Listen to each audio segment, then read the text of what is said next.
নমস্কার বন্ধুরা, ফেমাস দোলনস কিচেনে আপনাদের সবাইকে স্বাগত জানাই। আজকে আমি আপনাদেরকে করে দেখাবো একদম দারুণ একটা রেসিপি। আপনারা অনেকেই কচুরলতি অনেক রকমভাবে খেয়ে থাকেন এবং আমার চ্যানেলেও আরও অনেক রকমের রেসিপিও দেওয়া আছে। আজকে আমি আপনাদেরকে করে দেখাবো কচুরলতি সর্ষে চিংড়ি দিয়ে। একদম অন্য ধরনের, দারুণ লাগবে গরম ভাতের সাথে। একবার হলেও বাড়িতে কিন্তু ট্রাই করে দেখবেন, আশা করব আপনাদের সকলের ভালো লাগবে। দেখুন, কচুরলতি নিয়ে নিয়েছি এখানে আমি, ভালো করে ছাড়িয়ে পরিষ্কার করে ধুয়ে নিয়েছি। আর এখানে মশলা করব, তার জন্য এখানে নিয়ে নিয়েছি 4টে কাঁচা লঙ্কা, তার সাথে হলুদ সর্ষে, আর নিয়েছি এখানে কালো সর্ষে। হলুদ সর্ষেটা আর কালো সর্ষে এখানে সমান সমান নিয়ে নিয়েছি। আর প্রয়োজন মতো আমি এখানে চিংড়ি মাছ ছাড়িয়ে পরিষ্কার করে ধুয়ে নিয়েছি।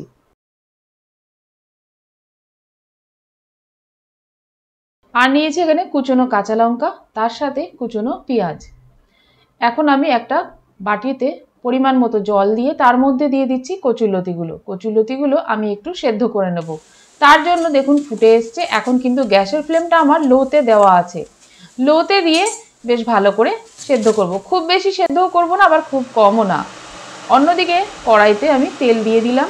তেলটা ভালো করে গরম হয়ে গেলে আমি প্রথমে চিংড়ি মাছগুলোকে ভেজে নেব। আমি আবারও বলছি, চিংড়ি মাছ কিন্তু খুব বেশি ভাজবেন না। চিংড়ি মাছ দেওয়ার পর একটু নেড়েচেড়ে তুলে নেবেন, তাহলে চিংড়ি মাছগুলো সফট থাকে। চিংড়ি মাছ দেওয়ার সাথে সাথে আমি নেড়েচেড়ে নিচ্ছি। এরপর আমি তুলে নেব। দেখুন, তুলে নিলাম। এটা তোলা হয়ে গেলেই এখন আমি যে কচুরলতি সেদ্ধ বসিয়েছিলাম, সেই কচুরলতিগুলো কিন্তু এবার আমি তুলে নেব। গ্যাসের ফ্লেমটা এখন একদম বন্ধ করে দেবো। দেখুন, কচুরলতি হাত দিলাম আর কীরকম নরম হয়ে গেছে। এবার কিন্তু গ্যাসের ফ্লেম অফ করে দিলাম, কচুরলতিগুলো তুলে নিচ্ছি। কচুরলতি তোলার পর এই লতিগুলোকে আবারও কিন্তু আমি তেলে ভালো করে একটু ভেজে নেব। একদম গোটা গোটাও থাকবে, আবার খুব সুন্দর নরমও হয়ে যাবে। ঠিক সেই জন্য আমি এইভাবে লতি সেদ্ধ করে এই রান্নাটা করছি।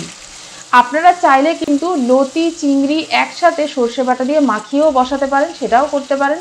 তবে এইভাবে একবার করে দেখবেন, আশা করব আপনাদের সকলের ভালো লাগবে। দেখুন, লতিগুলো ভেজে নেওয়ার পর তুলে নিয়েছি। দিয়ে দিলাম একটা শুকনো লঙ্কা, তার সাথে দিয়ে দিলাম কালো জিরে ফোড়ন। ফোড়নটা ভালো করে ভেজে নিচ্ছি। ফোড়ন খুব সুন্দর ভাজা হয়ে গেলে তার মধ্যে দিয়ে দেবো কুচনো পেঁয়াজগুলো। পেঁয়াজগুলো কিন্তু লো ফ্লেমে লাল লাল করে ভেজে নিতে হবে।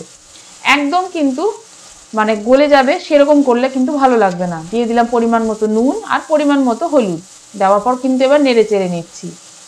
আমার চ্যানেলে কিন্তু আরও অনেক রকমের কচুরলতি রেসিপি দেওয়া আছে, আর কচু শাকের রেসিপিও দেওয়া আছে। আপনারা চাইলে কিন্তু দেখে নিতে পারেন। আমি ডেসক্রিপশন বক্সে লিঙ্কগুলো দিয়ে দেবো, অথবা আই বাটনে দেওয়া থাকবে। এখন দেখুন, আমি মশলা বাটাটা দিয়ে দিলাম। যে সর্ষেগুলো নিয়েছিলাম সেগুলো ফাইন পেস্ট তৈরি করে নিয়েছি, সেটাই আমি এখন এর মধ্যে দিয়ে দিলাম। দেওয়ার পর কিন্তু আমি জল ব্যবহার করিনি, আগে সর্ষে বাটাটা ভালো করে পেঁয়াজের সাথে ভেজে নিচ্ছি। এটা করলে কিন্তু খুব সুন্দর একটা সেন্ট হবে। এরপর দিয়ে দিলাম ভেজে রাখা চিংড়ি মাছ। চিংড়ি মাছ ভেজে দেওয়ার পর দিয়ে দেবো এখানে ভেজে রাখা কচুরলতি। দিয়ে ভালো করে বেশ কিছুক্ষণ কিন্তু লো ফ্লেমে এটা ভাজবো। চাইলে এইভাবে ভাজা ভাজাও আপনারা নামিয়ে সার্ভ করতে পারেন গরম ভাতের সাথে। তবে আমি এখানে সামান্য একটু জল ব্যবহার করেছি। জল ব্যবহার করলে খুব সুন্দর একটা বেশ গ্রেভি টাইপের হয়, তার জন্য। এখন সামান্য, খুব বেশি কিন্তু জল দেবেন না, তাহলে কিন্তু লতি একদম নরম হয়ে যাবে, গলে যাবে। ঠিক এই সময় দিয়ে দিলাম হলুদ গুঁড়ো, আর দিয়ে দেবো এখানে পরিমাণ মতো নুন। স্বাদ অনুযায়ী কিন্তু আপনারা নুন ব্যবহার করবেন। ভালো করে নেড়ে চেড়ে নিয়ে ঢাকা দিয়ে দেবো।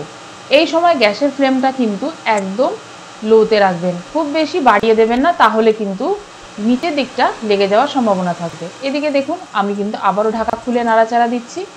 আমার কিন্তু এখন রান্নাটা অলমোস্ট প্রায় হয়ে এসছে। ঠিক এই সময় দিয়ে দিলাম কাঁচা সর্ষের তেল। দেওয়ার পর ভালো করে মিশিয়ে নিলাম। মেশানো হয়ে গেছে। দিয়ে দিলাম পরিমাণ মতো কুচনো লঙ্কা। লঙ্কাটা আপনারা আপনাদের স্বাদ অনুযায়ী দেবেন, তার কারণ ঝাল যেরকম খাবেন সেরকম বুঝে দেবেন। এখন কিন্তু আমার রান্না একদম হয়ে গেছে। এবার কিন্তু আমি নামিয়ে নেব, একদম গরম গরম পরিবেশন করব। তাহলে আজকের রেসিপি যদি আপনাদের ভালো লাগে, তাহলে কিন্তু অবশ্যই লাইক ও সাবস্ক্রাইব করে নেবেন এবং সঙ্গে থাকা বেল বাটনটা প্রেস করে দেবেন। আর যদি ফেসবুক পেজ থেকে দেখে থাকেন আমার রেসিপি, তাহলে কিন্তু পেজটা লাইক ও ফলো করে নেবেন। ফেসবুকের লিঙ্ক আমার অলরেডি কিন্তু ডেসক্রিপশনে দেওয়া থাকে, আপনারা চাইলে সেখান থেকেও ডাইরেক্ট দেখে নিতে পারেন। আর শেয়ার করে দেবেন আপনাদের আত্মীয় ও বন্ধু বান্ধবদের কাছে রেসিপিটা, তাহলে তারাও বাড়িতে কিন্তু রেসিপিটা তৈরি করতে পারবে। আজকের মতো এই পর্যন্তই। আবারও আমি চলে আসবো একটা নতুন রেসিপি নিয়ে। ধন্যবাদ।